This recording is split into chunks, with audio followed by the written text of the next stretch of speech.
Hey, my passionate angling friends. Welcome back to the channel, your go-to spot for everything fishing. Today, we're diving deep into the forecast for a day that promises some intriguing action. The 13th of November, 2025. Will it be a day for breaking records or one for quiet reflection by the water? Stick around because I've got all the insights you need to make the most of this upcoming fishing adventure right here in our incredible Australia. This day holds some subtle keys to success, friends, as the conditions are stable but with a moon phase that often makes us scratch our heads. Let's unravel it all. First up, let's talk about those estuarine treasures, Bream. With the waters continuing to warm, these feisty fighters are getting more active. You'll want to focus your efforts around submerged snags, jetties, bridge pylons, and those rocky outcrops where they actively forage for food. From my own experience, a light to medium spinning outfit with a 2 to 4 kilogram line class is your best bet. For bait, fresh peeled prawns, nippers, or even a small strip of fresh mullet work wonders. A little trick: use a paternoster rig with a small sinker to keep your bait near the bottom but allow it to waft naturally in the current. Look for those early morning or late afternoon bites. That's when they're most confident. Next, let's target the cunning flathead, those masters of ambush. Early November is still fantastic for flathead fishing in our estuaries. They'll be moving more with the warmer water, but will still favor sandy drop-offs and weed beds. Drifting over sand flats in depths of up to 30 meters, particularly with soft plastics like grub or jerk shad lures, is incredibly effective. Slowly hop them along the bottom, mimicking an injured baitfish. For bait, live poddy mullet or pilchards are always a winning choice. The flathead are around in good numbers, many in that perfect mid-50 centimeter eating size. Now for those delicious whiting, November is prime time for them, and the fishing can be great. These sweet-tasting fish are often found on shallow sandbanks in 4 to 6 feet of water, especially where there's a good run in the tide. I've often found them trailing feeding dugongs, eating whatever the dugongs stir up from the seagrass beds.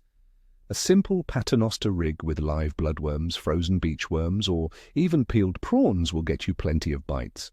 Focus on the flats out front of Poona and Tinanbar if you're in Queensland, or similar bay flats in other regions during the flood tides. Finally, for those looking offshore or on deeper inshore reefs, the magnificent snapper are really on the chew. Early November is an excellent time for snapper, particularly along the New South Wales coast, where their numbers are escalating rapidly. You'll find them on inshore reefs and around deeper structures, anywhere from 30 to 100 meters of water. Snapper absolutely love those temperature breaks where cooler water meets warmer, stirring up all that delicious bait.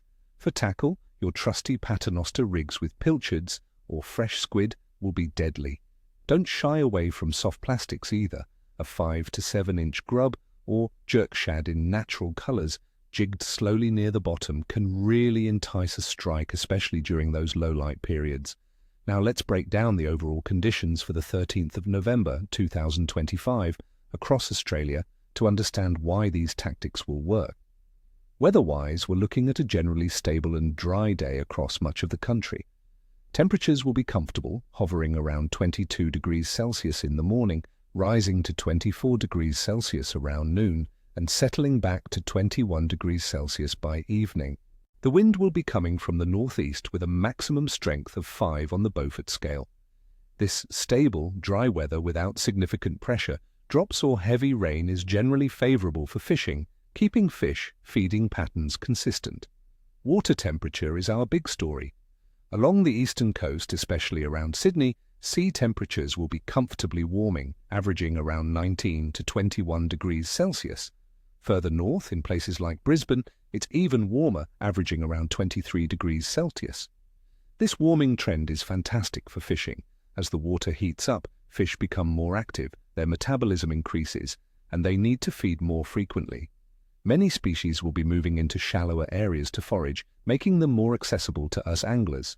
In our freshwater systems, this warming trend continues to invigorate fish like bass and golden perch, prompting them to feed more aggressively. And friends, let's not forget the moon phase. On November 13th, 2025, we are under a waning crescent moon. The illuminated surface will be around 30 to 40% and getting smaller. In the fishing world, a waning crescent phase, especially one day after the last quarter, often correlates with neap tides, meaning weaker currents. This can sometimes mean fish are less active due to less bait movement, but for bottom feeders, it can allow bait to stay in one spot longer, which can be an advantage for patient anglers.